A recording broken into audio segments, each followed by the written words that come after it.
ছাত্ররা একজন বলছেন দাবি করতে করতে যে হাসনাতরা গেলে তাদের জন্য আপ্যায়ন, আর আমরা গেলে পুলিশের লাঠি পেটা। এনসিপির আপনি লঞ্চ ইভেন্ট থেকে শুরু করেন বা এনসিপির প্রত্যেকটা ক্ষেত্রেও যে মানে সরকার কিন্তু ফুল সাপোর্ট। দাবিটা শুরু হলো সাবেক রাষ্ট্রপতি আব্দুল হামিদ যখন দেশ ছেড়ে চলে গেলেন তখন, সেটা নিয়ে। তো এটার জন্য তো সরকারের বিরুদ্ধে আন্দোলন হবার কথা। তিনটা টেস্ট আমরা বলি, একটা হচ্ছে লিগ্যালিটি, যেটা কি বৈধভাবে করা হয়েছে কিনা, আরেকটা হচ্ছে প্রপোর্শনালিটি, যেখানে কি এক্সেসিভ করা হয়েছে নাকি রেস্ট্রিকশনস যতটুকু প্রয়োজন ততটুকু, এন্ড নেসেসিটি এগেন প্রয়োজনীয়তা। তো এই তিনটা সর্ট অফ মানদণ্ডের এগেনস্টে কিন্তু মেজার করা হবে যে নিষিদ্ধ যে করা হয়েছে এটা কি আদৌ করা উচিত ছিল কি। আমাদের যে আইসিটি আইনটা আছে, যেটা আগেও ছিল, মানে আওয়ামী লীগ আমলেও ছিল, সেখানে কিন্তু বলা আছে এই যে ইউএন এর প্রতিবেদন এটাকে জুডিশিয়াল নোটিসে নেওয়া যাবে, তার অর্থই ফার্দার প্রমাণ লাগবে না, শাস্তি দিতে পারবে। এই যে প্রস্তাবনাটা হয়েছিল সেই বিধানটি বাতিল করা হয়েছে। স্বচ্ছতার প্রশ্ন তখন ছিল, এখন কি নাই? দেখে তো মনে হচ্ছে যে এখন এনসিপি গিয়ে দাবি করেছে, সাথে সাথে সবকিছু ওনাদের মতো পাল্টে গেল, সবকিছু পাল্টে গেল।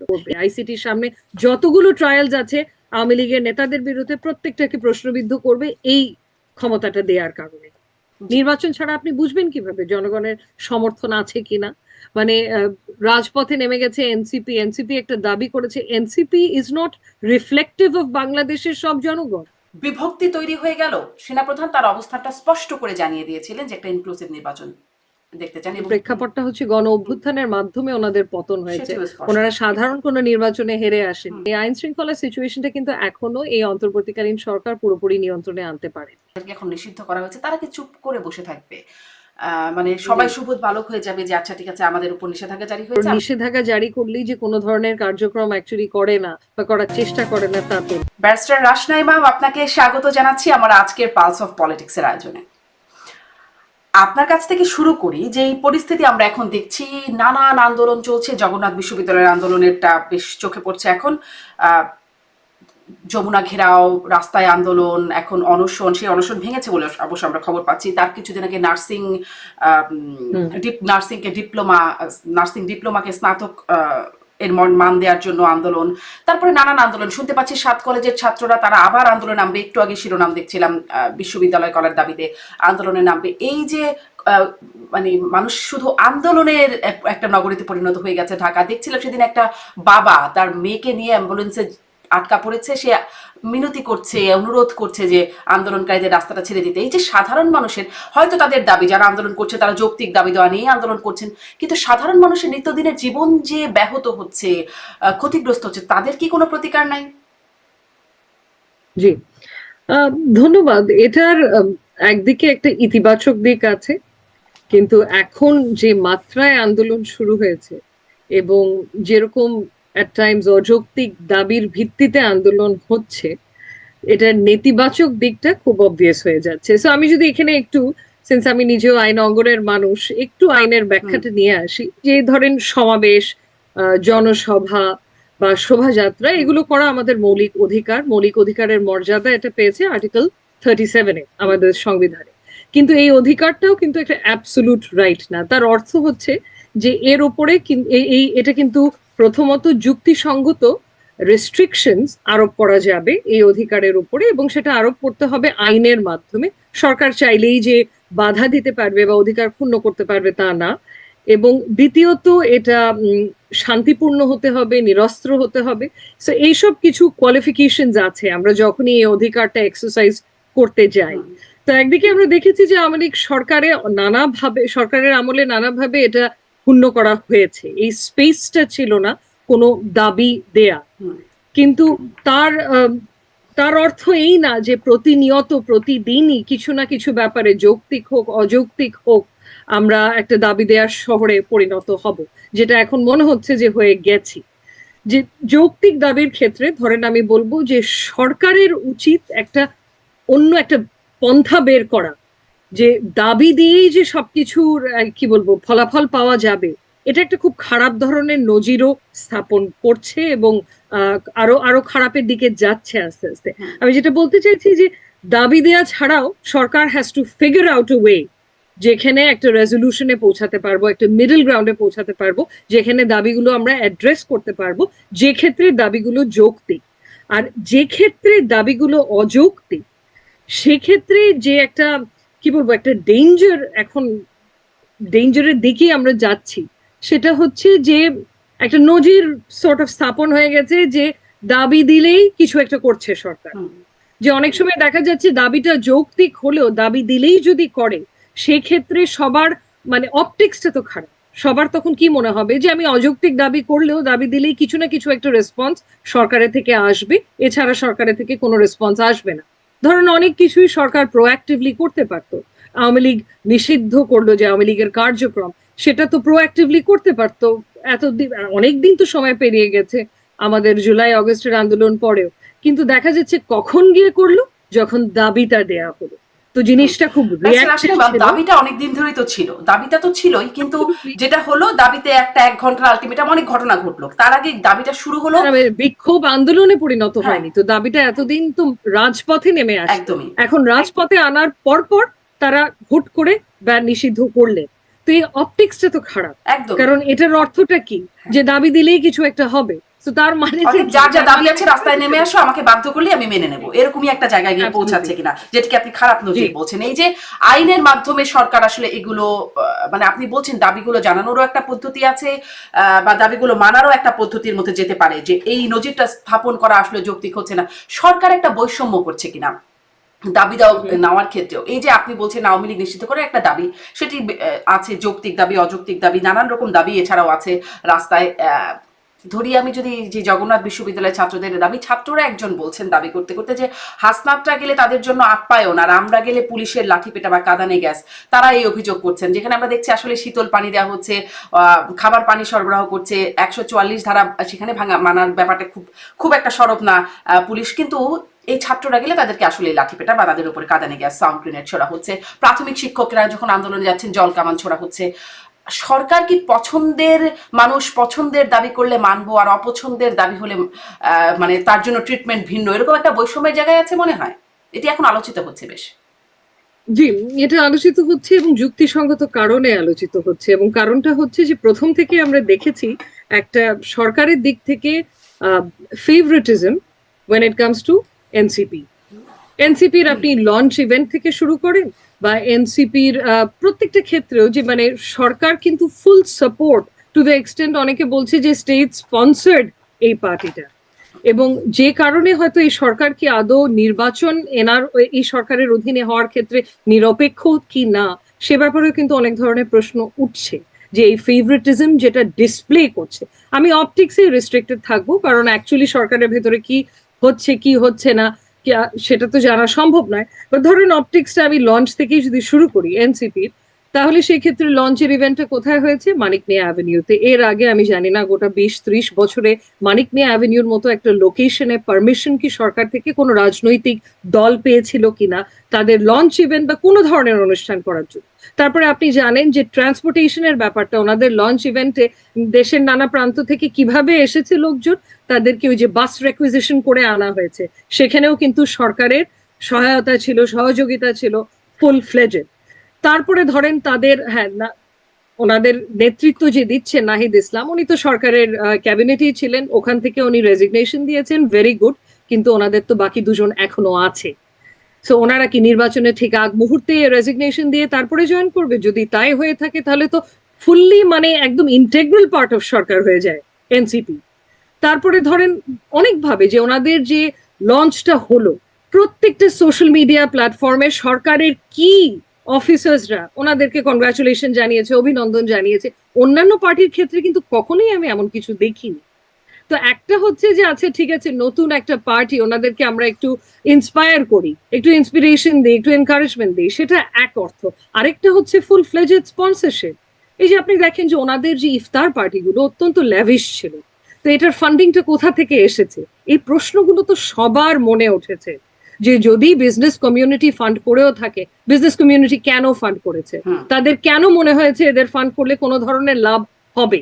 তো মানে অনেক ধরনের প্রশ্ন আসছে, এবং এই প্রশ্নটা দাবি দেওয়ার ক্ষেত্রেও আসছে, যে এই পার্টি থেকে যদি কোনো দাবি ওঠে সেক্ষেত্রে আমরা দেখছি যে পুলিশ প্রশাসন এক ধরনের রিয়াকশন হচ্ছে, ওয়েরাজ এই পার্টির বাইরে যদি কোনো দাবি ওঠে সেক্ষেত্রে আমরা অনেক ক্ষেত্রে দেখছি এক্সেসিভ ইউজ অফ ফোর্স, পুলিশের ক্ষেত্রে, যে বল প্রয়োগ করা হচ্ছে অতিরিক্ত, যেটা হয়তো প্রয়োজন ছিল না। তো হুম।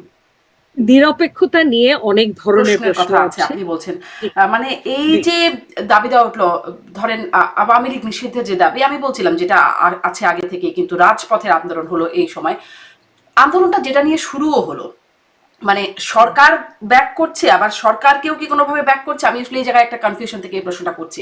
দেখা গেল দাবিটা শুরু হলো সাবেক রাষ্ট্রপতি আব্দুল হামিদ যখন দেশ ছেড়ে চলে গেলেন তখন, সেটা নিয়ে। তো এটার জন্য তো সরকারের বিরুদ্ধে আন্দোলন হবার কথা, যদি দেশ ছেড়ে যাওয়াটা বেআইনি বা অনুচিত কিছু হয়ে থাকে, সেটিও আপনার কাছে অবশ্য পরে ব্যাখ্যা শুনবো, কিন্তু সেটি যদি হয়ে থাকে তাহলে তো সরকারের ব্যর্থতা, সরকারের জন্য, সেটির জন্য আওয়ামী লীগ নিষিদ্ধের দাবি রাজপথে নামা এই সময়, সেটি কেন কিভাবে যৌক্তিক হয়?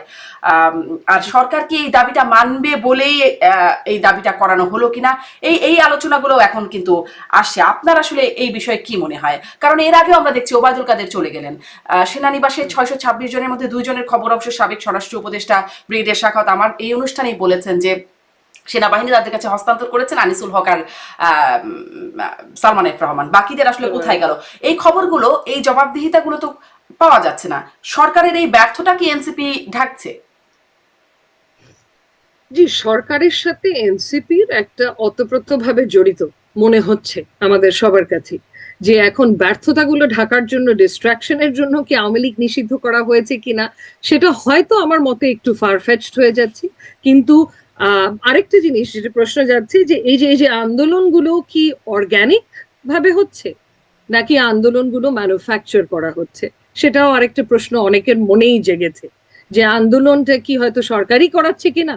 যে একদিকে বলতে পারেন যে এনসিপির কাঁধে বন্দুক রেখে গুলি ছোড়া হচ্ছে কিনা, এগুলো নানা ধরনের প্রশ্ন যাচ্ছে। আমি বলছি না যে এ ব্যাপারে আমার কোনো মানে শক্ত মতামত আছে এখনো, কারণ সে ধরনের তথ্য আমার কাছে নেই, কিন্তু এই প্রশ্নগুলো তো সবার মনে অবশ্যই যাচ্ছে, যে এই যে সাবেক রাষ্ট্রপতি উনি দেশ থেকে ছেড়ে চলে যেতে পারলেন, এবং তারপর পরে ঠিক এই ঘটনাটা, সেটা কি ওই ব্যর্থতাটা ঢাকার জন্য কিনা, আপনি যেটা প্রশ্ন করলেন, যে এগুলো তো জাগছে এবং জায়গাটা যৌক্তিক, অবশ্যই কোনো যৌক্তিক। ব্যাখ্যা এবং কি পেয়েছেন ব্যারিস্টার রাশমি ইমাম? কোন রকম ব্যাখ্যা কি কোথাও থেকে পেয়েছেন? আইনি জি, ব্যাখ্যা, রাজনৈতিক ব্যাখ্যা, যে কিভাবে এনারা দেশ ছাড়ছেন? আর দেশ ছাড়তে জি, কি আসলে রাষ্ট্রপতির ব্যাপারটা হয়তো ডিফারেন্ট, হয়তো বা ওবায়দুল কাদেরের ব্যাপারটা ডিফারেন্ট, কেউ পালিয়ে যাচ্ছেন, কেউ প্রকাশ্যে বিমানবন্দর দিয়ে চলে যাচ্ছেন। সেই ব্যাখ্যাটা একটু শুনতে চাইবো আপনার কাছে। কোনো ব্যাখ্যা কি সরকারের কাছ থেকে কোন রকম ব্যাখ্যা আজ পর্যন্ত পেয়েছেন, জি, এরা কিভাবে যাচ্ছে, কোথায় যাচ্ছে? জি। না, ব্যাখ্যা তো আমার চোখে পড়েনি, কিন্তু এখানে একটা প্রশ্ন হচ্ছে যে আইনের দিকটা আমাদের দেখতে হবে, যে ধরেন আমরা রাষ্ট্রপতির কথাই যদি বলছি, যে ওনার দেশ ত্যাগ করে যাওয়ার বিরুদ্ধে কি কোনো নিষেধাজ্ঞা ছিল বা কোনো ট্রাভেল ব্যান ছিল কিনা। যদি ট্রাভেল ব্যান না থেকে থাকে, তাহলে তো আইনগত কোনো বাধা নেই হুম। চলে যাবার। এখন ট্রাভেল ব্যান কেন ছিল না এতদিনেও, কেন কোনো পদক্ষেপ নেওয়া হয়নি, যদি ওনাকে কোনো ওনার এগেনস্টে কি কি ধরনের মামলা হয়েছে, সেগুলো ভিন্ন প্রশ্ন। বাট ট্রাভেল ব্যান যদি না থেকে থাকে, সেক্ষেত্রে তো চলে যেতেই পারে। আর সো এই দিকটাও আমাদের দেখতে হবে, যে তাহলে ওই যে যারা ছেড়ে 3 জন বা চলে 4 গেছে। জন পুলিশের বিরুদ্ধে যে ব্যবস্থা নেওয়া হলো, সেটা কি একটা অন্যায় হলো জি, না? যদি ট্রাভেল ব্যান না থেকে থাকে and সে কারণে ওনার দেশ ছেড়ে যাওয়ার কোনো ধরনের আইনি বাধা ছিল না, সেই ক্ষেত্রে তো অবশ্যই অন্যায় হয়েছে, সেই ক্ষেত্রে তো করা উচিত ছিল না। কিন্তু ট্রাভেল ব্যান আছে কিনা এটা হুম। আমার জানা নেই, হুম। যে আমাদের সাবেক রাষ্ট্রপতি ওনার দেশ ত্যাগ করে যাও। জি। কিন্তু এখানে আমরা যেহেতু ইমিগ্রেশন আওয়ামী পুলিশের লীগ। বরাতে জানা যাচ্ছে, তারা বলছিলেন, আমিও মানে ডিটেলসে জানি না, কিন্তু তারা বলছেন যে কোনো ব্যান জি, ছিল না। জি, হুম। ট্রাভেল ব্যান না থাকলে আইনগত তো কোনো বাধা নেই সেক্ষেত্রে। জি। আরেকটা হচ্ছে, ধরেন আপনি আওয়ামী লীগ কার্যক্রমগুলো নিষিদ্ধ করার কথাটা যে বলেছেন, এখানেও যে পদ্ধতিতে করা হয়েছে, that leaves a lot to be desired. কারণ এখানেও কিন্তু আন্দোলনের সম্মুখে করা হয়েছে, মানে আন্দোলন করেছে বলে করা হয়েছে, যে কারণেই হোক না কেন, সেটা অর্গানিক হোক, ম্যানুফ্যাকচার্ড একটা আন্দোলন হোক, এবং তড়িঘড়ি করে করা হয়েছে, যেখানে ওনাদের যথেষ্ট সময় ছিল, এতগুলো মাস পেরিয়ে গেছে, যে এই ব্যাপারে সুচিন্তিত সময় নিয়ে কনসালটেশন করে এক্সটেন্সিভ করতে পারত। অ্যান্ড আরেকটা জিনিস আমি দেখলাম, যে এখানে আমি আমি জানি না আপনার প্রজ্ঞাপনটা পড়ার সুযোগ হয়েছে জি, কিনা, আমি পড়েছি। স্বরাষ্ট্র মন্ত্রণালয় হ্যাঁ। থেকে যে প্রজ্ঞাপনটা দিয়েছে, জি। যে এখানে আওয়ামী লীগকে নিষিদ্ধ করা হয়নি, রাদার আওয়ামী লীগের কার্যক্রম, তাদের অঙ্গ সংগঠন, তাদের সহযোগী সংগঠন, ভাতৃপ্রতিম সংগঠন, এগুলোর কার্যক্রমকে, যাবতীয় কার্যক্রমকে নিষিদ্ধ করা হয়েছে, তাও টাইম বাউন্ড, হুম। যে যতদিন পর্যন্ত আইসিটির সামনে যে ট্রায়াল গুলো আছে সেগুলো যতদিন পর্যন্ত নিষ্পত্তি না হয় সেই সময় পর্যন্ত একটা নিষিদ্ধ করা হলো। আপনি হয়তো আরেকটা নিয়ে ওদিকেই আমি যাচ্ছেন, তবু আমি প্রশ্নটা করি জি যে তাহলে পার্থক্যটা কি, এটার মধ্যে আসলে পার্থক্যটা কি? কার্যকলাপ নিষিদ্ধ হচ্ছে আর আওয়ামী লীগ নিষিদ্ধ। আমরা দেখলাম আইনও পরিবর্তন করা হলো, সন্ত্রাস দমন আইনের মানে সংশোধন করা হলো। সেখানে আগে শুধু সত্তাকে নিষিদ্ধ করা যেত, এখন কার্যকলাপ নিষিদ্ধ করার বিধান করা হলো। মানে আইন করেই পরিবর্তন করে, এবং তারপরে যে মানে যে কাজটা হলো, কার্যকলাপ নিষিদ্ধ হলো, এতে আসলে মানে মৌলিক পার্থক্যটা কি আওয়ামী লীগ নিষিদ্ধ কার্যকলাপ নিষিদ্ধের মধ্যে? জি মৌলিক পার্থক্যটা হচ্ছে যে সত্তা হিসেবে আওয়ামী লীগকে নিষিদ্ধ করা হয়নি, আর এবং কার্যক্রম আপাতত নিষিদ্ধ করা হয়েছে যতদিন পর্যন্ত ট্রায়াল গুলো সম্পন্ন না করা হয়। এখন আপনি বলতে পারেন যে সত্তা হিসেবে নিষিদ্ধ না করলেও যদি সব ধরনের যাবতীয় কার্যক্রম নিষিদ্ধ করে দেয়া হয়, তাহলে তো ফর অল প্র্যাকটিক্যাল পারপাসেস সত্তা হিসেবেই নিষিদ্ধ করা হয়। সো এটা একটা কি বলবো ফেয়ার ইনফারেন্স হবে, এ ধরনের মন্তব্যে আমরা পৌঁছাতেই পারি যে ফর অল প্র্যাকটিক্যাল পারপাসেস আপাতত সত্তা হিসেবে নিষিদ্ধ করেছে। তাহলে বাট ওই আইনের নিষিদ্ধ পরিবর্তন করাটা কি কেন করা হলো? উদ্দেশ্য কি মনে হয়? জি এখানে মানে আইনের তো কয়েকটা পরিবর্তন আমি দেখেছি। একটা তো হচ্ছে সন্ত্রাস দমন আইনটাকে পরিবর্তন করেছে দুভাবে। একটা হচ্ছে সেকশন 18 পরিবর্তন করে, আগে তো শুধু সত্তা নিষিদ্ধ করতে পারতো, এখন কার্যক্রমও নিষিদ্ধ করতে পারে। এবং আরেকটা পরিবর্তন এসেছে সেকশন 20-তে, যেখানে বলা আছে যে যে সত্তা নিষিদ্ধ হয়েছে সেই সত্তার বিরুদ্ধে কি কি ধরনের ব্যবস্থা সরকার নিতে পারে। সেখানে একটা ইন পার্টিকুলার 20 বলা হয়েছে যে এটা এটা ক্ষমতার যেটা সরকার রেখেছে অত্যন্ত ওয়াইড একটা ক্ষমতা, এবং এই পার্টিকুলার সংশোধনীটা কি আদৌ সাংবিধানিক কিনা বা আমাদের সংবিধানের সাথে সাংঘর্ষিক কিনা সেটা নিয়েও কিন্তু অনেক ধরনের প্রশ্ন উঠছে। এখানে যেটা করেছে সরকার নিজের ক্ষমতাটা বাড়িয়েছে যে কি কি ধরনের ব্যবস্থা গ্রহণ করতে পারে। তার মধ্যে একটা হচ্ছে কেউ যদি এই নিষিদ্ধ সত্তা বা যে সত্তার কার্যক্রম নিষিদ্ধ করা হয়েছে তাদের পক্ষে বা তাদের সমর্থনে কোনো প্রেস রিলিজ বা কোনো সভা সমাবেশ করতে চায়, সেক্ষেত্রে সেটাও নিষিদ্ধ সরকার করতে পারে।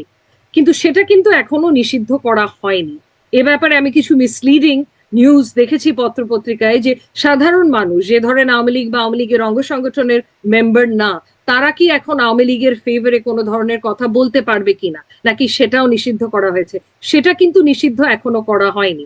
আপনি প্রজ্ঞাপনের ভাষাটা দেখলেই বুঝবেন আওয়ামী লীগ বা তাদের অঙ্গ সংগঠন ওনারা কিছু করতে পারবেন না, ওনাদের কার্যক্রম নিষিদ্ধ, কিন্তু আপনার বা আমার ওনাদের সমর্থনে বা পক্ষে যদি কেউ বলতে চায় সেক্ষেত্রে সেটা এখনো নিষিদ্ধ করা হয়নি। সরকারি ক্ষমতাটা রেখে দিয়েছে সংশোধনের মাধ্যমে তাদের হাতে। সো এটা বেশ ওয়াইড একটা ক্ষমতা। এটা নিয়ে যে সমালোচনাটা হয়েছে এবং যুক্তিসঙ্গত সমালোচনা, সেটা হচ্ছে এ ধরনের একটা ক্ষমতা যে কোনো সরকারি অপব্যবহার করতে পারে পলিটিক্যাল অপোজিশনকে দমন করার জন্য বা ভিন্ন মত দমন করার জন্য। ওই যে নিষিদ্ধ ঘোষণা করে দিলাম। আমি ডেভিড বার্গম্যানের একটা লেখা পড়ছিলাম, তিনি বলছেন সংবাদ কর্মীদের জন্য একটা মানে খুব চিন্তা ভাবনা করে এখন এখানে কাজ করতে হবে। সাধারণ মানুষের কথা আপনি বলছিলেন, সংবাদ কর্মীদের জন্য কোনো বিশেষ আসলে আপনি মনে করেন কি কোনো বাধা বিপত্তিতে পড়তে হতে পারে এই আইনের সংশোধনের ফলে? যে এই আইনের সংশোধনের ফলে যে ক্ষমতাটা এখন সরকারের কাছে আছে, ওই ক্ষমতা যদি এক্সারসাইজ করে ওনারা আরেকটা প্রজ্ঞাপন জারি করে সেই ক্ষেত্রে হতে পারে। কিন্তু আপাতত যে প্রজ্ঞাপনটা জারি করেছে এখানে কিন্তু নিষিদ্ধ হচ্ছে শুধুমাত্র আওয়ামী লীগ এবং তাদের অঙ্গ সংগঠনের কার্যক্রম। মানে এর বাইরে অন্য কেউ যদি তাদের সমর্থনে কোনো কথা বলে বা পক্ষে কথা বলে সেটা কিন্তু এখনো নিষিদ্ধ করা হয়নি। আরেকটু বুঝি, সাংবাদিক হিসাবে আমাদের দায়িত্বের জায়গাটাও যদি একটু স্পষ্ট হই, যে ধরুন মাঝে মাঝে আমরা দেখি শেখ হাসিনার ফোনালাপ ফাঁস হয় বা তাদের নানান রকম স্ট্যাটাস, আওয়ামী লীগের পেজ, যদিও বলা হচ্ছে তাদের ওটা করা যাবে না, নিষিদ্ধ হয়েছে তাদের ওইসব কার্যকলাপ, কিন্তু তাদের নানান রকম বার্তা খবর হওয়ার মতো ব্যাপার, মানে সংবাদ হওয়ার মতো বিষয় থাকে, কখনো হুমকি থাকে, কখনো প্রচারণা থাকে। সেগুলো নিয়ে কি আমরা কথা বলতে পারবো? আওয়ামী লীগের কোনো নেতাকে কি আমরা সেই প্রশ্নগুলোর সম্মুখীন করতে পারবো? তাদের কোনো হুমকি ধামকি যেটা দেওয়া হচ্ছে বা বক্তব্য যদি থেকে থাকে সেটাকে আমরা প্রচার করতে পারবো? জি ইন্টারেস্টিং প্রশ্ন। প্রথমে বলবো যে তাদের উপরে বাধা নিষেধটা আছে, আপনার উপরে না। তো ধরেন আমি যদি কোনো পত্রপত্রিকায় একটা অপেড লিখতে চাই বা একটা মতামত বা এডিটোরিয়াল লিখতে চাই, সেক্ষেত্রে আমি আমার মতামতটা তাদের পক্ষে দিতে পারবো।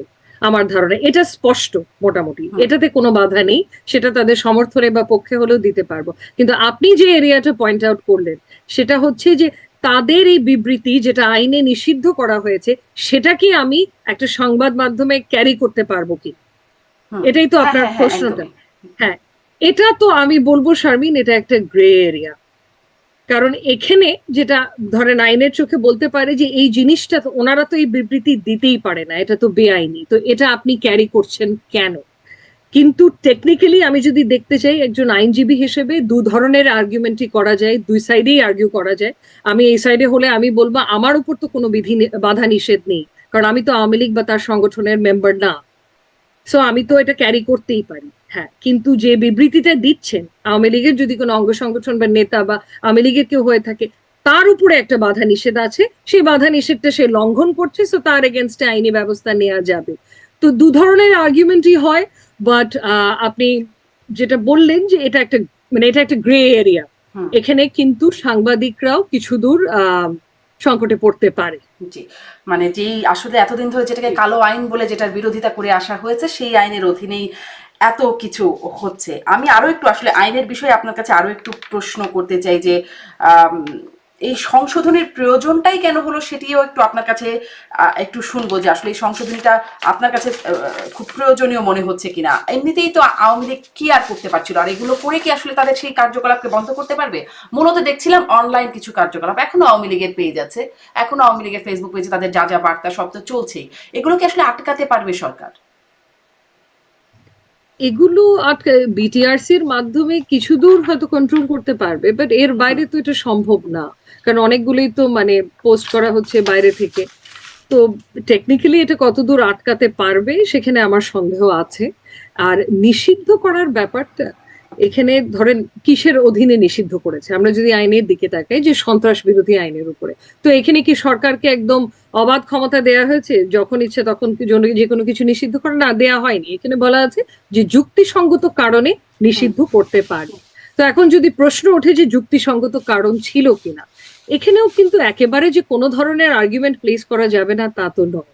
কারণ যুক্তিসঙ্গত কারণের মধ্যে তো বেশ কয়েকটা কারণ ছিল। এই জুলাই অগস্টের আন্দোলন একটা বড় ধরনের হুম। কারণ। আরেকটা কারণ ধরেন জাতিসংঘের যে ফ্যাক্ট ফাইন্ডিং প্রতিবেদনটা, সেটা তো একটা আন্তর্জাতিক সর্বজন গ্রহণযোগ্য একটা সংস্থা। আহ সেখানে ফ্যাক্ট ফাইন্ডিং রিপোর্টেও কিন্তু ড্যামিং এভিডেন্স পাওয়া গেছে আওয়ামী লীগের শীর্ষস্থানীয় নেতাদের থেকে শুরু করে সব ধরনের অ্যাপারেটাসের সম্পৃক্ততা ছিল এই মানবতা বিরোধী হুম। অপরাধগুলোর সংগঠনের ক্ষেত্রে। তো ওটা আরেকটা। তারপরে ধরেন আমাদের গুম কমিশনের যে রিপোর্ট গুলো বের হয়েছে সেখানেও অনেক ধরনের এভিডেন্স পাওয়া গেছে, যেটা আপনি বলতে পারেন যে সন্ত্রাস কার্যক্রমের যে সংজ্ঞাটা আছে সন্ত্রাস বিরোধী আইনে সেটার মধ্যে পড়ে। তো একেবারে যে কোনো ধরনের কেস নেই আওয়ামী লীগকে নিষিদ্ধ করার তা নয়, কিন্তু কিন্তু অনেকেই ব্যারিস্টার বলছে রাশেমা যে সেখানে যে পলিটিক্যালি হ্যাঁ, এটা কি উচিত হলো হ্যাঁ, কিনা, মানে সেটা ধরেন কিন্তু আরেকটা ধরেন ভিন্ন প্রশ্ন। আপনি যেটা বলছেন, হ্যাঁ, জাতিসংঘের সেই প্রতিবেদনে জি বলে দেওয়া হচ্ছে, মানে নামও উল্লেখ করা হচ্ছে যে শীর্ষ পর্যায়ের তাদের সরাসরি জি নির্দেশের মধ্যে এটি হয়েছে, বা সরকারের শীর্ষ কর্মকর্তারা ছিলেন এখানে, কিন্তু পুরো আওয়ামী লীগের একদম তৃণমূল থেকে শুরু করে মাঝারি পর্যায়ে বা আরো উপরের পর্যায়ে সব নেতা কর্মীরা তো নিশ্চয়ই এই দায়ে অভিযুক্ত হতে পারেন না, মানে একই দায়ে থাকতে পারেন না। সেখানে পুরো দলকে নিষিদ্ধ বা পুরো দলের কার্যকলাপ সেটি আসলে কিভাবে জি যৌক্তিক হয়, এই প্রশ্নটা একটা যেমন উঠছে। এবং যেই প্রজ্ঞাপনে বলা হচ্ছে বিচার কার্য শেষ করার আগ পর্যন্ত তাদের কার্যকলাপ বা তাদের কার্যক্রম নিষিদ্ধ জি থাকবে। এবং বলছে, আমি যদি প্রজ্ঞাপনের ভাষাটাই একটু পড়ি, আওয়ামী লীগের সকল অঙ্গ সংগঠন, সহযোগী সংগঠন ও ভাতৃপ্রতিম সংগঠনের নেতাকর্মীদের বিরুদ্ধে আন্তর্জাতিক অপরাধ ট্রাইব্যুনালে বিচার কার্য সম্পন্ন না হওয়া পর্যন্ত সকল নেতাকর্মীর বিরুদ্ধে, এ তো বহু মামলা আছে, এক একটা মামলায় 400 থেকে 500 জন আসামি আছে। আমারই একটা অনুষ্ঠানে একজন সাংবাদিকের সাথে কথা বলছিলাম, কখনো কোনো কোনো মামলায় দুবার করেও একজনের নাম আছে। তো এক একজনের তদন্ত শেষ করতে যদি 1 সপ্তাহ করেও লাগে, 400 আসামির তদন্ত শেষ করতে 400 সপ্তাহ লাগবে, সেটির মামলা শুরু করা, তারপরে মানে আপনি অনেক ভালো বলতে পারবেন, প্রক্রিয়াগুলো অনেক সময় সাপেক্ষ। তাহলে আসলে এই মামলা শেষ করতে কত সময় হুম, লাগতে পারে, আর কতদিন এই কার্যক্রম নিষিদ্ধ থাকবে? জি।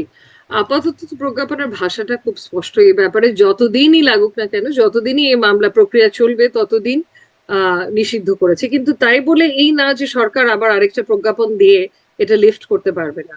কারণ এর আগেও আমরা অতীতে দেখেছি, ধরেন জামাত বা ছাত্র শিবির এই আইনের অধীনেই কিন্তু আওয়ামী লীগ এদেরকেও ব্যান করেছিল, নিষিদ্ধ করেছিল, এবং অগস্টে পতনের পরপরে আমরা দেখেছি এই ব্যানগুলো লিফট করা হয়েছে। সো সরকার চাইলে লিফট করতেই কিন্তু পারবে। এটা তো সরকার সো পরিবর্তন কিন্তু হতে হয়েছে। আপাতত, হুম। হ্যাঁ সরকার পরিবর্তন হতে হয়েছে, কিন্তু আপাতত যে ভাষাটা ব্যবহার করেছে, যে বিচার কার্য সম্পন্ন না হওয়া পর্যন্ত লিফট করতে পারবে না, এবং এটা অনেক সময় সাপেক্ষ ব্যাপার, মানে প্রথম থেকে শুরু পর্যন্ত অনেক সময় সাপেক্ষ ব্যাপার। তাহলে কি এটা প্রপোর্শনেট মনে হয়, মানে আইনের একটা বিষয়টা তো অন্তপক্ষে প্রপোর্শনেট হতে হবে, রেশনাল হতে হবে আইনের ভাষায় যতটুকু বুঝি। অ্যাবসলিউটলি, কারণ ধরেন এই মানে প্রপোর্শনেট মনে হয় কি না, আমাদের তো বাংলাদেশ যে আইসিসিআরপি, international covenant on civil and political rights, যে একটা আন্তর্জাতিক চুক্তি আছে, সেখানে বাংলাদেশ একটা সিগনেটারি। তাছাড়া আমাদের সংবিধানেও এটা একটা মৌলিক অধিকার, যে যে কোনো সংগঠন করার অধিকারটা। তো সেই ক্ষেত্রে এই অধিকারের উপরে যখন কোনো ধরনের রেস্ট্রিকশন আরোপ করা হয়, সেটা কিন্তু আইনের চোখে তিনটা জিনিস, তিনটা টেস্ট আমরা বলি। একটা হচ্ছে লিগ্যালিটি, যেটা কি বৈধভাবে করা হয়েছে কিনা। আরেকটা হচ্ছে প্রপোর্শনালিটি, যেখানে কি এক্সেসিভ করা হয়েছে, নাকি রেস্ট্রিকশনস যতটুকু প্রয়োজন ততটুকু, এন্ড নেসেসিটি, এগেন প্রয়োজনীয়তা। তো এই তিনটা সর্ট অফ মানদণ্ডের এগেনস্টে কিন্তু মেজার করা হবে যে নিষিদ্ধ যে করা হয়েছে এটা কি আদৌ করা উচিত ছিল কি। কারণ যেহেতু এটা একটা মৌলিক অধিকার, এবং ইন্টারন্যাশনাল একটা হিউম্যান রাইটস ট্রিটির মধ্যেও আছে এটা একটা অধিকার হিসেবে যে পলিটিক্যাল পার্টি করা, সেই ক্ষেত্রে রেস্ট্রিকশন যতটুকু সম্ভব ন্যারো হওয়া উচিত। সবসময় বলে যে এই যে ব্ল্যাঙ্কেট প্রহিবিশন গুলো অ্যাভয়েড করার কথা। তো সেখানে তো অবশ্যই অনেক ধরনের আর্গুমেন্ট করা যায় যে এটা প্রয়োজন, কতদূর প্রয়োজন ছিল। কিন্তু ওনারা প্রজ্ঞাপনটা তো বেশ লম্বা চড়া একটা প্রজ্ঞাপন, যেখানে অনেক কিছু বলেছেন। ওনারা জননিরাপত্তার কথা বলেছেন, যেটা একটা বড় ধরনের কারণ কেন। তারপরে উইটনেস প্রোটেকশনের কথাও মনে হয় চলে এসছে, যে যে ট্রায়াল গুলো এসেছে এখানে যারা আই উইটনেসেস থাকবে বা উইটনেসেস থাকবে, তারা অনেক হুমকির শিকার হচ্ছেন আওয়ামী লীগের নেতাদের, কর্মীদের হাতে। সেটা যাতে না হতে পারে এবং বিচার প্রক্রিয়ায় কোনো ধরনের বাধা যাতে না আসতে পারে, সেই কারণেও এই বাধা নিষেধ গুলো দেয়া হয়েছে।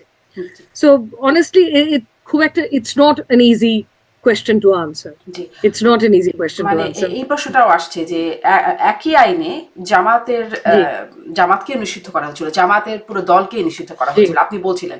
ছাত্র শিবিরকে নিষিদ্ধ করা হয়েছিল। তো এখন এই সরকার আসার পরে সেই নিষেধাজ্ঞা উঠে গেল, জামাত সিদ্ধ হলো, প্রসিদ্ধ হলো বরং আরো। তো জামাতের নিষিদ্ধ করাটা যদি বেঠিক হয়ে থাকে, আওয়ামী লীগের নিষিদ্ধ করা সঠিক কেন, বা ভাইস ভার্সা? জি, আপাতত তো প্রেক্ষাপটটা একটু ভিন্ন, কারণ একটা গণ অভ্যুত্থানের মাধ্যমে আওয়ামী লীগের পতন ঘটেছে, এবং আওয়ামী লীগ যে কি কি ধরনের অপরাধের সাথে আওয়ামী লীগের নেতাদের সম্পৃক্ততা ছিল, এটা মোটামুটি সবার চোখেই, সবার সামনেই চলে এসেছে। তো ওই প্রেক্ষাপটে আমি ঠিক প্যারালেল হয়তো দুটোর মধ্যে ড্র করব না। বাট এখানে একটা বড় ধরনের প্রশ্ন থেকে যাচ্ছে যে এই যে এটা ধরেন জাতিসংঘের রিপোর্টেও কিন্তু রেকমেন্ডেশন আকারে এসেছিল যে ওনারা রেকমেন্ড করবে না নিষিদ্ধ করা কোনো দলকে। তো হতে পারে যে সেই টেকনিক্যালিটিটা বজিয়ে রেখে দলটাকে নিষিদ্ধ করা হয়নি, কিন্তু কার্যক্রমগুলো আপাতত টাইম বাউন্ড ওয়েতে নিষিদ্ধ করা হয়েছে। এবং এটার এগেন মানে আপনি হয়তো আমার থেকে খুব স্যাটিসফ্যাক্টরি কোনো ইয়েস নো আনসার পাবেন না, বিকজ খুব ডিফিকাল্ট কোয়েশ্চেন গুলো। সেটা হচ্ছে যে ধরেন ইউএন জাতিসংঘ যে রিপোর্টটা, প্রতিবেদনটা দিয়েছে, এটাও কিন্তু একটা রেস্ট্রিক্টেড টাইম ফ্রেমের মধ্যে ছিল। যতদূর আমি জানি যে 15 জুলাই থেকে নিয়ে 15 অগস্ট এরকম একটা টাইম ফ্রেমের মধ্যে ছিল। তো এর আগে যে আওয়ামী লীগের কোনো অপকর্ম নেই তা তো না। তো এর আগেও তো 15 বছর ধরে নানা ধরনের অপকর্ম আছে, এবং এই টাইম ফ্রেমের মধ্যেও করেছে। কিন্তু ওনাদের পয়েন্টটা ছিল যে আপনারা যদি একটা দলকে নিষিদ্ধ করেন, তাহলে দলে তো সবাই আর দোষী না। তো তাহলে একটা বড় সেগমেন্ট আমাদের পপুলেশন, তাদেরকে আপনারা ডিসএনফ্র্যাঞ্চাইজ করে দেবেন। সেটা হয়তো উচিত হবে না বাংলাদেশের লং টার্ম পলিটিক্সের জন্য। সো এগেন এখানেও মানে দুভাবেই জিনিসটাকে দেখা যায়। তো এই গ্রে এরিয়াটা, আপনি আন্তর্জাতিক মহলের কথা বলছেন, আন্তর্জাতিক অঙ্গনে আপনার কি মনে হয় এটা আসলে কিভাবে নেওয়া হচ্ছে? আমরা তো ভারতের প্রতিক্রিয়া না হয় আমলে নাই নিলাম, তারা তো উদ্বেগ প্রকাশ করছে, যুক্তরাষ্ট্র যে এই সিদ্ধান্তকে সমর্থন করছে তেমনটা না, আর জাতিসংঘের কথা আপনিও বলছিলেন যে তারা আগেই বলে দিয়েছে তারা নিষিদ্ধ করার পক্ষে না। তাহলে আন্তর্জাতিক প্রতিক্রিয়াটা আসলে কেমন মনে হয়? জি, এখানে প্রথমে বলবো ভারতে আর আরেকটা ইমপ্লিকেশন আছে এই নিষিদ্ধ যে আমরা করলাম কার্যক্রম, সেটা হচ্ছে গিয়ে আওয়ামী লীগের যে একটা ন্যারেটিভ তৈরি করছিল যে এখানে ওনারা পলিটিক্যাল প্রসিকিউশন হচ্ছে ওনাদের বিরুদ্ধে, এই ন্যারেটিভটা কিন্তু আরো শক্ত করে তৈরি করতে পারবে এই নিষিদ্ধ করার কারণে। সো এটা একটা নেতিবাচক দিক, এটা আমার পার্সোনালি মনে হয় যে এই ন্যারেটিভটা কিন্তু একেবারেই যুক্তিসঙ্গত না যে তারা পলিটিক্যালি পারসিকিউটেড হচ্ছে, গিভেন যে ওনারা কত অপকর্ম করে এসেছে এত বছর। কিন্তু নিষিদ্ধ করার কারণে এই ন্যারেটিভটা আরো শক্ত হবে। এই ন্যারেটিভটা শক্ত হলে যেটা হতে পারে যে আমাদের ভারতের সাথে যে এক্সট্রাডিশন ট্রিটিটা আছে, সেই এক্সট্রাডিশন ট্রিটিতে আছে যে ভারত কি কি কারণে রিফিউজ করতে পারে ফিরিয়ে দিতে, সেটা আপনি শেখ হাসিনা বলেন বা অন্যান্য নেতৃবৃন্দকে কথা বলেন। তো এটাকে তখন ভারত একটা কারণ হিসেবে ইউজ করতে পারে এক্সট্রাডিশনের যে রিকোয়েস্টটা বাংলাদেশ থেকে গেছে সেটাকে রিফিউজ করার জন্য, যে ওখানে যদি পাঠানো হয় ওনাদেরকে, ওনাদের সাথে ন্যায় বিচার হবে না, ওনারা পারসিকিউটেড হবে পলিটিক্যাল কারণে। এটা আমার মনে হয় একটা বড় ধরনের নেতিবাচক দিক এই নিষিদ্ধ যে করেছে কার্যক্রম সেটা, যে এটা আওয়ামী লীগের ন্যারেটিভটাকে আরো স্ট্রং করবে সো ফার এজ ভারতের এই যে এক্সট্রাডিশন ইজ কনসার্ন। যে ভারত তো এখন এখানে আরেকটা যুক্তি তর্ক চলে আসে যে ভারত তো অ্যাজ ইট ইজ এক্সট্রাডিশন করছিল না, ওনারা হ্যাঁও বলছিল না নাও বলছিল না, ওনারা ব্যাপারটাকে ঝুলিয়ে রেখেছেন। তাহলে তো for all practical purposes it's not যে করে ফেলেছে এক্সট্রাডিশন, এই কারণেই রিফিউজ করছে। কিন্তু একটা কারণ দেখাতে পারবে এটা এই কারণটা এখন দেখাতে পারবে, এক্সকিউজটা দেখাতে পারবে। এটা একটা হচ্ছে Bharat. And so far age UN is concern, একদিকে যেরকম ইউএন সুপারিশ করেছে যে ব্যান করেন না, অপরদিকে তো ইউএন বলেছে যে তাদের সম্পৃক্ততা মোটামুটি খুবই ক্লিয়ার। এবং আমাদের যে আইসিটি আইনটা আছে ওই আইনে কিন্তু ইউএন এর যে প্রতিবেদন এগুলোকে পুরোপুরি মানে এটার আর ফার্দার কোনো প্রমাণ দরকার হবে না, এটা জুডিশিয়াল নোটিসে আমাদের ট্রাইব্যুনাল নিতে পারবে। তার অর্থই হচ্ছে এটা কিন্তু পুরোপুরি বলে দিচ্ছে যেটা সাক্ষ্য হিসেবে ব্যবহার করা যাবে না, ফার্দার প্রমাণ লাগবে। না, এটা ইউএন রিপোর্টে বলেছে। এখানে ইন্টারেস্টিং পয়েন্টটা হচ্ছে যে ইউএন রিপোর্টে বলেছে যে এখানে ফ্যাক্ট ফাইন্ডিং মিশনস যখন করা হয় সেটাতে স্ট্যান্ডার্ড অফ প্রুফটা বিয়ন্ড অল রিজনেবল ডাউট, কিন্তু একটা ক্রিমিনাল ইনভেস্টিগেশন যখন করা হয় সেখানে আরো অনেক বেশি প্রমাণ পাওয়ার পরেই কিন্তু কাউকে বলে যে আচ্ছা দোষী সাব্যস্ত হয়। সো সেক্ষেত্রে ওখানে বলা আছে যে আপনারা যদি ফৌজদারি মামলা করতে চান এনাদের বিরুদ্ধে সেক্ষেত্রে আপনাদের আরো প্রমাণ লাগবে। কিন্তু হ্যাভিং সেড দ্যাট আমাদের যে আইসিটি আইনটা আছে যেটা আগেও ছিল, মানে আওয়ামী লীগ আমলেও ছিল, সেখানে কিন্তু বলা আছে এই যে ইউএন এর প্রতিবেদন এটাকে জুডিশিয়াল নোটিসে নেওয়া যাবে, তার অর্থই ফার্দার প্রমাণ লাগবে না। সো আমাদের আইন অনুযায়ী কিন্তু এটাই একটা বড় ধরনের এভিডেন্স তাদের সম্পৃক্ততা। সো এখানে ওখানে কোনো ধরনের বাধা নেই, এটাকে আমরা পুরোপুরি এভিডেন্স হিসেবে ব্যবহার করতে পারবো আমাদের কারেন্ট আইন যা আছে সেটার আওতায়। সরি আমি আমি আরেকটা প্রশ্ন করতে চাই, আইসিটিরও একটা সংশোধন হয়েছে, আইসিটি প্রসঙ্গে কথা বলছি আমরা, আইসিটিতেও দেখছি যে সংশোধন হয়েছে, যেখানে সেইটাই যে এখন দলের আগে বিচার করবার এখতিয়ারটা ঠিক দেয়া ছিল না, সুপারিশ করতে পারে আদালত, সেরকমটা ছিল। এখন দেখছি আমরা সেখানে একটা সংশোধন আসলে এখন আন্তর্জাতিক অপরাধ ট্রাইব্যুনাল মানে তারা অধ্যাদেশ জারি যেটি হয়েছে সেটি অনুযায়ী এই ট্রাইব্যুনাল রাজনৈতিক দল, সংগঠন বা সমর্থক গোষ্ঠীকে শাস্তি দিতে পারবেন, কার্যক্রম স্থগিত নিষিদ্ধ করতে পারবেন, সম্পত্তি জব্দ, নিবন্ধন স্থগিত ইত্যাদি যাবতীয় ব্যবস্থা এখন ট্রাইব্যুনাল নিতে পারবেন। এরকমই এই প্রস্তাবনাটা কিন্তু 20শে নভেম্বর 2024 প্রধান উপদেষ্টার সভাপতিত্বে প্রথমবারের মতো যখন উপদেষ্টা পরিষদের বৈঠক হলো তখন এই প্রস্তাবনাটা উঠেছিল। তখন আইন উপদেষ্টার বক্তব্য ছিল, আমি সেটাও একটু পড়ি। আজকে আইন উপদেষ্টা আসিফ নজরুল তিনি বলছেন, আজকে উপদেষ্টা পরিষদের আলোচনায় বলা হয়েছে আমরা এই বিচারকে অন্য কোনো বিচারের সাথে সম্পর্কিত করতে চাই না। রাজনৈতিক দল বা কোনো সংগঠনকে নিষিদ্ধ করার প্রশ্ন আসলে এই আইনকে অযথা প্রশ্নবিদ্ধ করার সুযোগ হবে, আমরা সেই সুযোগ দিতে চাই না। আমরা একদম স্বচ্ছতার সঙ্গে বিচারটি করতে চাই, সেজন্য এই বিধানটি বাতিল করা হয়েছে। মানে শাস্তি দিতে পারবে এই যে প্রস্তাবনাটা হয়েছিল সেই বিধানটি বাতিল করা হয়েছে। স্বচ্ছতার প্রশ্ন তখন ছিল, এখন কি নাই? বা এখন এই বিধানটি যোগ করার কারণে স্বচ্ছতায় কোনো ঘাটতি হচ্ছে না, ঠিক স্বচ্ছতার কথাই তিনি তখন বলছিলেন। জি জি, এখানে বেশ কিছু প্রবলেম আছে যে সিচুয়েশনটা আপনি ডিসক্রাইব করলেন। সেখানে প্রথমত তো আমি বলবো যে এই প্রস্তাবটা এসেছিল, এটা নিয়ে অনেক আলোচনা সমালোচনা হয়েছিল তখন, এবং যারা একাডেমিক বা সুশীল সমাজ প্রাইমারিলি একটাই কথা বলেছিল, সেটা হচ্ছে যে এই আন্তর্জাতিক অপরাধ ট্রাইব্যুনালের সামনে এই বিচার প্রক্রিয়াটা আওয়ামী লীগ আমলে যথেষ্ট প্রশ্নবিদ্ধ হয়েছিল, অ্যান্ড ফর যুক্তিসঙ্গত কারণে প্রশ্নবিদ্ধ হয়েছিল। অ্যান্ড আমরা চাচ্ছি না যে এখন যে বিচার প্রক্রিয়াটা হবে সেটা প্রশ্নবিদ্ধ হোক, এবং সেটা যাতে প্রশ্নবিদ্ধ না হয় সে কারণে এই ধরনের ক্ষমতা ট্রাইব্যুনালকে দেয়া উচিত না। এই বিষয়টা যে কোনো রাজনৈতিক দলকে নিষিদ্ধ করা হবে কিনা এটা পলিটিক্যাল অঙ্গনে বা রাজনৈতিক অঙ্গনেই এটার সিদ্ধান্ত নেওয়া উচিত, এটা বিচার বিভাগের উপরে দেওয়া উচিত না। এবং সেই কারণেই কিন্তু শেষ মুহূর্তে আইন উপদেষ্টা এ ধরনের বক্তব্য করেছিলেন, মতামত দিয়েছিলেন, এটা ডিসকার্ড করে দেয়া হলো, অ্যান্ড সংশোধনে এটা সংশোধন করে এই চেঞ্জটা আনা হয়নি। তাহলে প্রশ্ন উঠছে যে এখন তাহলে আনা হলো কেন? এগেন দেখে তো মনে হচ্ছে যে এখন এনসিপি গিয়ে দাবি করেছে, সাথে সাথে সবকিছু ওনাদের মতো পাল্টে গেল, সবকিছু পাল্টে গেল। এই অপটিক্সটা তো অত্যন্ত দুঃখজনক যে এই অপটিক্সটা হবে কেন। আপনি যদি একটু সুচিন্তিত মতামত এর আগে দিয়ে থাকেন তাহলে সেই ক্ষেত্রে এখন আপনি হঠাৎ করে অন্য কিছু করলেন কেন? এটা গেল একটা। আমার অনেস্টলি মনে হয় আইসিটি আইনটা সংশোধন করে এ ধরনের ক্ষমতা আইসিটি কে দেওয়ার কোনো যুক্তিসঙ্গত মানে এটা উচিত হয়নি, কারণ এটা আইসিটি কে প্রশ্নবিদ্ধ করবে। আইসিটির সামনে যতগুলো ট্রায়ালস আছে আওয়ামী লীগের নেতাদের বিরুদ্ধে প্রত্যেকটাকে প্রশ্নবিদ্ধ করবে এই ক্ষমতাটা দেওয়ার কারণে। জি, মানে সেটাই আইন উপদেষ্টা তখনকার বক্তব্য আর এখনকার বক্তব্য দুটো একসাথে শুনলে খুবই মানে দাবির কনফ্লিক্ট সম্মুখীন হলে কি সাথে সাথে মতামত পাল্টে যাবে? এক্স্যাক্টলি, তাহলে জোর যার মূল্যক তার, তাহলে আর স্বৈরাচার মানে সেটাও তো একটা স্বৈরাচারীর ডেফিনেশন বলেছে, যে আমরা একদম ডেফিনেশন ওয়াইজ যাই একই রকম তো ওই মানে শোনা যায় যদি এরকমটাই হয় জোর যার মানে এখানে শারমিন আমি আরেকটা বক্তব্য দেব যে আমি যে স্বৈরাচার বলবো তা নয়, এখানে কিন্তু মানে আমি বলছি না, আমিও বলছি না, আমি বলছি ডেফিনেশন যদি হয়ে থাকে যে যেখানে জোর করা যাবে, জোর করলেই করা যাবে, মানে ইচ্ছা অনুযায়ী যেখানে আমার পছন্দ হবে সেটা আমি করব, যেটা পছন্দ হচ্ছে না সেটা আমি করব না, একদম মোটা দেখেই হয়তো তুলনা করতে পারবো না আমরা, কিন্তু যদি ডেফিনেশন ওয়াইজ যাই তাহলে তো এই যে দাবি করেই এটা আদায় করে ফেলা যায়, দাবিটা পছন্দ করে সরকার রাজি হয়ে যায়। সরকারকে দুর্বল দেখায় যদি দাবি করলেই কোনো একটা মানে গোল আপনি রিচ করতে পারেন, সেক্ষেত্রে তো সরকারকে দুর্বল দেখায়, কারণ সেক্ষেত্রে মনে হয় সরকারদের আইন শৃঙ্খলা জনশৃঙ্খলা কোনো কিছুর কন্ট্রোলেই নেই, যে দাবির সম্মুখীন হলেই ওনারা সাথে সাথে ওনাদের মতামত পাল্টে দিচ্ছে।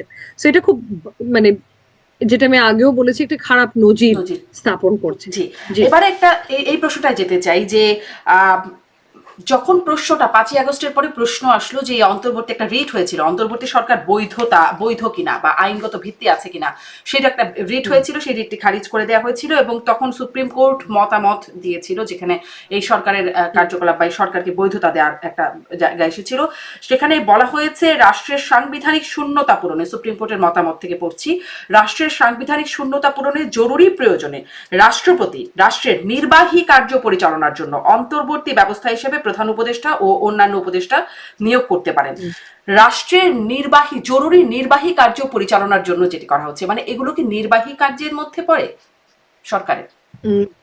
মানে আমি বলছি যে আইন করা, অধ্যাদেশ করা। হ্যাঁ জি, এখন আমি একটু আইনি ব্যাখ্যাটা দিই। আপনি যদি এই সরকারের লিগ্যালিটি বা লেজিটিমেসি নিয়ে কথা বলছেন সেক্ষেত্রে মানে সেক্ষেত্রে কিন্তু এটা খুব স্ট্যাবলিশড। সেটা হচ্ছে গিয়ে আমাদের কনস্টিটিউশনাল লতে একটা প্রিন্সিপাল আছে যেটাকে আমরা বলে থাকি ডক্ট্রিন অফ নেসেসিটি, যে সবকিছু যে সংবিধানে আছে তা না, অনেক কিছু আছে যেগুলো সংবিধানে আপনি লিখিত শব্দের মধ্যে পাবেন না, কিন্তু এটা একটা কনস্টিটিউশনাল প্রিন্সিপাল বলে স্ট্যাবলিশড।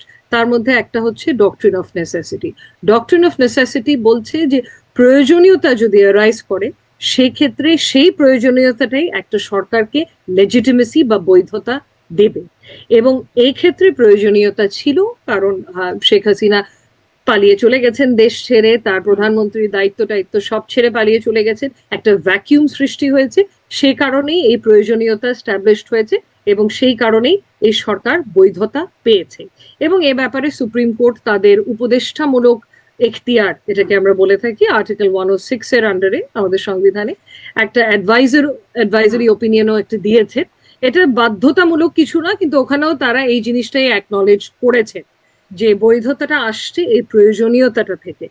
এখন আপনার প্রশ্ন হচ্ছে যে ম্যান্ডেটটা কি হওয়া উচিত তাহলে এই সরকারের, যে এটা কি নির্বাহী ক্ষমতা, যে কথাগুলো আপনি বললেন। এখন ম্যান্ডেটটাও কিন্তু আসছে, জি সুপ্রিম কোর্টের মতামত, তাছাড়াও সুপ্রিম কোর্টের মতামত, এটা শুধু সুপ্রিম কোর্টের কিন্তু এটা আদেশ বা রায় না, সো সেই ক্ষেত্রে আমরা যদি এই সরকারের বৈধতাটা আসছে প্রয়োজনীয়তা থেকে, ডক্ট্রিন অফ নেসেসিটি থেকে, সিমিলারলি এই সরকারের ম্যান্ডেটটাও কিন্তু আসছে ওই একই প্রয়োজনীয়তা থেকে। সো এখন যদি দেশের জনগণ সংস্কার চায় তাহলে এই সরকার সংস্কারের জন্য পদক্ষেপ নিতে পারে।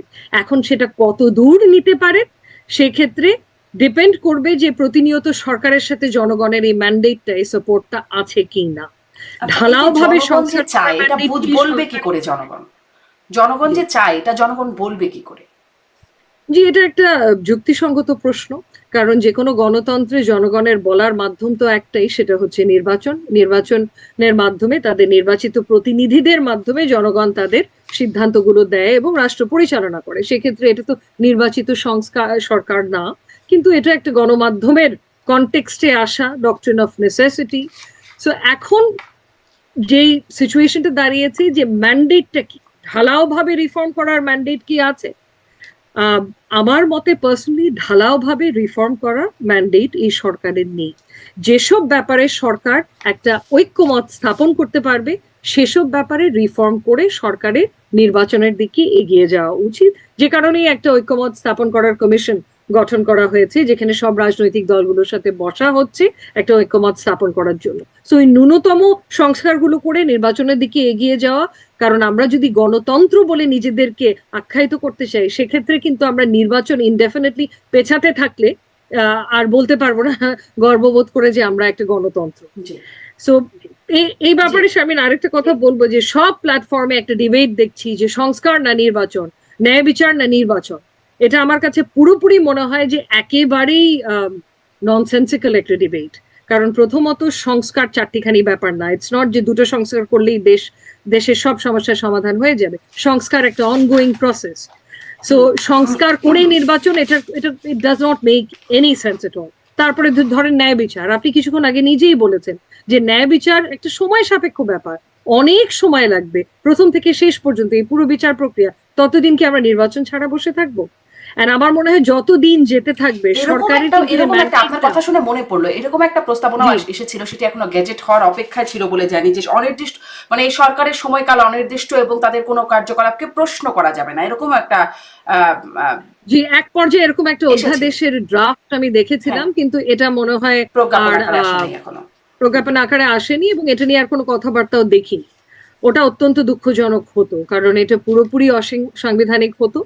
আর তাছাড়া যেটা বলছিলাম যে এই সংস্কার কি নির্বাচন, ন্যায় বিচার কি নির্বাচন, এই ডিবেট গুলো থেকে আমাদের বেরিয়ে আসা উচিত। সংস্কার নিয়ে না হয় একটা আলোচনা হচ্ছে রাজনৈতিক দলগুলোর, সেটা ঐক্যমত হচ্ছে না, কিন্তু একটা আলোচনার মধ্যে আছে। কিন্তু এই যে ধরেন মিয়ানমারকে মানবিক করিডোর দেয়া বা চট্টগ্রাম বন্দরে মানে সেই কন্টেইনার টার্মিনাল বিদেশিদের তত্ত্বাবধানে দেয়া, এই বিষয়গুলোতে নিয়ে খুব আলোচনার জায়গাও হচ্ছে না। সেই সিদ্ধান্তগুলো এই সরকার কোন ম্যান্ডেটে নিয়ে নিচ্ছে? জি এখন ওনাদের ম্যান্ডেট তো আসছে জনগণের সমর্থন থেকে। তো এখন প্রশ্ন দাঁড়াচ্ছে যে জনগণের সমর্থন আছে কি না সেটা আমরা বুঝবো কিভাবে? সেটা বোঝার তো অনেস্টলি একটাই ওয়ে, সেটা হচ্ছে নির্বাচনের দিকে এগিয়ে যাওয়া। এন্ড এরকম বড় ধরনের ইস্যু যেগুলো, সেই ব্যাপারে ওনাদের যদি ম্যান্ডেটই না থাকে কোনো ধরনের সিদ্ধান্ত নেওয়া তো উচিত হবে না। আর আরেকটা জিনিস, এই যে মানে জনগণের সমর্থনটাও বোঝা তো ডিফিকাল্ট একটা ব্যাপার। নির্বাচন ছাড়া আপনি বুঝবেন কিভাবে জনগণের সমর্থন আছে কিনা? মানে রাজপথে নেমে গেছে এনসিপি একটা দাবি করেছে NCP is not reflective of বাংলাদেশের সব জনগণ। এই কথাটা তো হয়তো আমরা ভুলে যাচ্ছি। আমাদের ইদানিং মনে হচ্ছে যেন এটা বাংলাদেশের সব এত কোটি মানুষ এটা চাচ্ছে, মানে এটা এনসিপিরা মানে লিবারেলি এসব বক্তব্য দিয়ে যাচ্ছে। ওনারা কি রিফ্লেক্টিভ? ওনারা কি নির্বাচন করে এসছে? ওনারা কি সরকার? ওনারা জানে সমর্থন আছে কিনা বাকি মানুষের ওনাদের পেছনে? এই ধরনের প্রশ্ন তো উঠছে শারমিন, আনফরচুনেট। অ্যান্ড আমার যেটা মনে হয় যে ম্যান্ডেটটা, মানে আরেকটা জিনিস যেটা নিয়ে আমি খুব হতাশ ছিলাম প্রথম থেকে, যে প্রথম বেশ কয়েক মাস পার হয়ে গেছে আমি ভাবলাম যে আচ্ছা সরকারকে একটু সময় দেওয়া উচিত, কিন্তু তারপরে মনে হলো যে কোনো নতুন দায়িত্ব যখন আপনি নেন এতটুকু তো আপনার জানাতে হবে সবাইকে আপনার ম্যান্ডেটের পরিধিটা কি এবং আপনি কতদিন আছে। এ ব্যাপারে তো এখনো একটা ধোঁয়াশা আছে, ম্যান্ডেটের পরিধি নিয়ে ধোঁয়াশা আছে, কতদিন আছেন সেটা নিয়ে ধোঁয়াশা আছে। তো এর ফলে হচ্ছে কি আস্থার জায়গাটা ধীরে ধীরে হারিয়ে যাচ্ছে, অনেক ধরনের সন্দেহ চলে আসছে এই জায়গায়। যে ওনারা কি ইনডেফিনিটলি থাকতে চাচ্ছেন, বা ওনাদের কি অন্য কোনো এজেন্ডা আছে, ওনারা কি নির্বাচন পেছাতে চাচ্ছেন কোনো না কোনো কারণে। তো এসব প্রশ্ন আসছে এবং আসাটাই স্বাভাবিক। জি, আম, আপনার কাছে একদম শেষ প্রশ্ন, মানে যেই নির্বাচনের দাবিতে মানে একটা বিষয় তো চলছে, আমরা দেখেছিলাম যে সেনাপ্রধান বলেছিলেন যে ইনক্লুসিভ নির্বাচন, তিনিও বলেছিলেন 18 মাসের মধ্যে নির্বাচন, একটা সময়সীমা ওরকম এসেও ছিল, মানে যখন আলোচনা হলো তখন। এখন তো সেই ইনক্লুসিভ নির্বাচন হচ্ছে না, তাহলে কি আপনার কি মনে হয়, এটি অবশ্য আইনি প্রশ্নটা, এটা আপনার একটা বিশ্লেষণ জানতে চাই, জি তাহলে কি একটা জি বিভক্তি তৈরি হয়ে গেল? সেনাপ্রধান তার অবস্থানটা স্পষ্ট করে জানিয়ে দিয়েছিলেন যে একটা ইনক্লুসিভ নির্বাচন দেখতে চান এবং সেই লক্ষ্যে তিনি সহায়তা করবেন, আপনার কি মনে হয়? জি জি উনি ইনক্লুসিভ নির্বাচনের কথা বলেছিলেন, কিন্তু এটার ব্যাখ্যা উনি খুব একটা দেয়নি। ইনক্লুসিভ বলতে আমরা সবাই ধারণা করেছি যে দ্যাট মিনস যে বড় যে দলগুলো আছে অ্যাটলিস্ট ওই দলগুলোর আহ অংশগ্রহণ সহ একটা নির্বাচন, কিন্তু এগেন ব্যাখ্যা কিন্তু উনি কোথাও দেয়নি। তো সেই ক্ষেত্রে এখন এই বিষয়টাকে উনি কিভাবে দেখবে এটা তো আমার ধারণা করাটাও না, ব্যাখ্যাটা ডিফিকাল্ট, এটা কিরকম সময় দরকার আসলে? বলবে। ব্যাখ্যা ইনক্লুসিভ মানে অন্তর্ভুক্তিমূলক, আপনিও বলছিলেন বড় দলগুলো থাকবে, ছোট দলগুলোও থাকবে, সব দলগুলোই থাকবে অন্তর্ভুক্তিমূলকের মধ্যে, তাহলে তো সেটি হচ্ছে না, এটা তো একদমই স্পষ্ট হুম নয় কি? আম, হ্যাঁ, একদিকে মানে একদমই স্পষ্ট ইন দ্য সেন্স যে আওয়ামী লীগ একটা বড় দল, সেই দলটা নেই, কিন্তু প্রেক্ষাপটটা আপনার দেখতে হবে। প্রেক্ষাপটটা হচ্ছে গণ অভ্যুত্থানের মাধ্যমে ওনাদের পতন হয়েছে। সেটিও স্পষ্ট। ওনারা সাধারণ কোনো নির্বাচনে হেরে আসেনি। হুম। সাধারণ কোনো নির্বাচনে হেরে আসছে, ওনাদেরকে কারণ ছাড়া নিষিদ্ধ করে দিল, তো তারপরে এটা নন ইনক্লুসিভ ইলেকশন বলতে পারে। কিন্তু প্রেক্ষাপটটার কারণে হয়তো সিচুয়েশনটা আবার একটা গ্রে এরিয়ায় চলে আসছে, যে তাহলে কি ইনক্লুসিভ হবে কি না। জি। আর আরেকটা সিচুয়েশন হয়তো, যেটা হচ্ছে ল এন্ড অর্ডার সিচুয়েশন, এই আইন শৃঙ্খলা সিচুয়েশনটা কিন্তু এখনো এই অন্তর্বর্তীকালীন সরকার পুরোপুরি নিয়ন্ত্রণে আনতে পারেনি। হুম। এটা আমি বলবো এই সরকারের একটা এখন কি বড় আওয়ামী ধরনের লীগের ব্যর্থতা। নেতাকর্মীরা, আইন শৃঙ্খলা পরিস্থিতি এমনি নিয়ন্ত্রণে আসেনি, তাদেরকে এখন নিষিদ্ধ করা হয়েছে, তারা কি চুপ করে বসে থাকবে? মানে সবাই সুবোধ বালক হয়ে যাবে যে আচ্ছা ঠিক আছে, আমাদের উপর নিষেধাজ্ঞা জারি হয়েছে, আমরা কিছু না করি, এরকম কি ভাবার কোনো কারণ আছে? না, এরকম ভাবার তো কোনো কারণ নেই। কারণ নিষেধাজ্ঞা জারি করলেই যে কোনো ধরনের কার্যক্রম অ্যাকচুয়ালি করে না বা করার চেষ্টা করে না তা তো না। এর আগেও আমরা দেখেছি, এখনো তা হবে না। সো ওখানেই মানে যদি আমাদের আর্মির সমর্থন বা সাপোর্টটা না থাকে আইন শৃঙ্খলা পরিস্থিতিটা নিয়ন্ত্রণে আনার ক্ষেত্রে, তাহলে কিন্তু অনেক ধরনের ডিফিকাল্টি আসতে পারে। আপনি যে ব্যাখ্যাটা দিলেন ওনার বক্তব্যের, আমাদের সেনাপ্রধানের, হুম। যে উনি ইনক্লুসিভ ইলেকশন করলে সমর্থন দেবেন, সাপোর্ট দেবেন, না হলে উনি কি দেবেন কি না, তো এটা অত্যন্ত গুরুত্বপূর্ণ হয়ে যায়। কারণ উনি যদি না দেন সেক্ষেত্রে আইন শৃঙ্খলার পরিস্থিতিটা অনেক বিগড়ে যেতে পারে, সেক্ষেত্রে নির্বাচন দেওয়াও হয়তো সম্ভব না হতে পারে যদি এই সরকার নিয়ন্ত্রণে আনতে না পারে সিচুয়েশনটা। সো এইসব রিস্কস তো আছে। অনেকগুলো রিস্কের কথা বলেন, অনেকগুলো জায়গা গ্রে রয়ে গেছে, সাংবাদিকদের জায়গাটাও গ্রে রয়ে গেছে, দেখা যাক সামনে সরকারের অ্যাপ্রোচটা কেমন হয়। অনেক ধন্যবাদ ব্যারিস্টার রাশিনী ইমাম, আপনি আমাকে অনেকটা